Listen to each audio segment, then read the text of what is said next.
আসসালামু আলাইকুম। আজকে সারাদিনে বেশ কিছু বিষয় আমাদের নজরে এসেছে, যে গণমাধ্যমের কর্মীদের পেশাদারি কাজে বাধা প্রদান এবং রাস্তার মধ্যে আমরা যে মোবাইল চেক করার মতো প্রাইভেসি লঙ্ঘন এবং ট্রাফিক কন্ট্রোল নিয়ে বেশ কিছু অভিযোগ আমাদের মধ্যে এসেছে।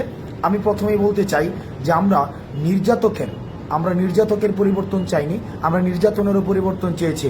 আমরা যেই আমাদের মধ্যে এতদিন আমাদের দেশে যে বিদ্যমান যে সমস্যাগুলো ছিল, এই সমস্যাগুলো যারা সৃষ্টি করত, আমরা তাদের পরিবর্তন শুধুই চাইনি, বরং সমস্যাগুলোর পরিবর্তন চেয়েছি। ছাত্রলীগ যেভাবে আমাদের ফোন চেক করে দেখেছিল যে আন্দোলন সংশ্লিষ্ট কোনো ছবি আছে কিনা, এবং তারা আমাদের শিক্ষার্থীদের উপরে নির্যাতন করেছে ফোন চেক করার মধ্য দিয়ে, এবং সেটি প্রাইভেসি লঙ্ঘন হয়েছে, আমরা তখন সেই বিষয়টির প্রতিবাদ জানিয়েছি।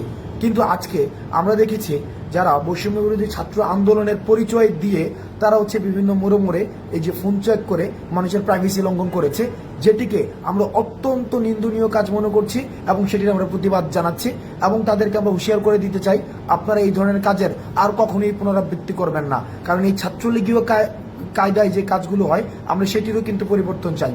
দ্বিতীয়ত, আমরা খবর পেয়েছি যে ধানমন্ডি 32-এ আমাদের গণমাধ্যম কর্মীদের অনেকেই তাদেরকে ছবি তুলতে বাধা দেওয়া হয়েছে, ভিডিও ফুটেজ নিতে বাধা দেওয়া হয়েছে।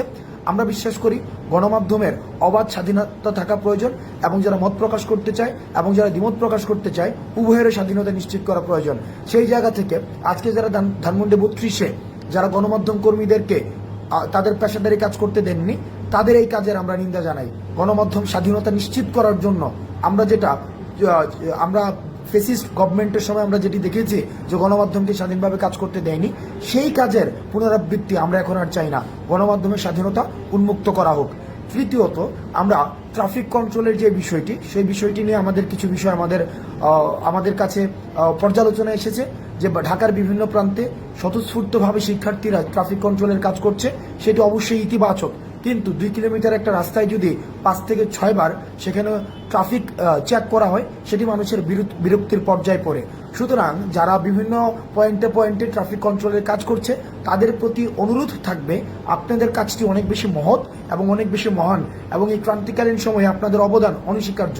কিন্তু আপনারা নিশ্চিত করবেন আপনারা যাত্রীদের সাথে এবং ড্রাইভারদের সাথে এমন কোনো ব্যবহার করবেন না যাতে করে আমাদের বৈষম্য বিরোধী ছাত্র আন্দোলন বা আমাদের রাষ্ট্র সংস্কারের যে কাজটি শিক্ষার্থীরা স্বপ্রণোদিত হয়ে করছে, সেটিকে কোনোভাবে প্রশ্নবিদ্ধ করা যায়।